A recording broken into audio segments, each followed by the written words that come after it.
আজকে independence day. দেখো খাসির মাংস করব।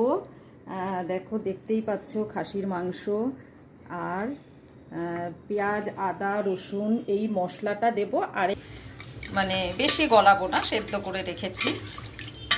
আর এদিকে মশলাটাও দেখো। তারপরে আমি মাংসটা দেব। আলু সেদ্ধ করে জল গেলে ফেলে দিয়েছি। আলুটার জন্য একটু প্রেসার কুকারে মাংসটা বসিয়েছি, মানে স্টু। মাংস যে সেদ্ধটা করেছিলাম সেই সেদ্ধর জলটাই দিয়ে দিয়েছি, এক্সট্রা করে আর জল দেব না। এবারে নিব আগে বসাবো।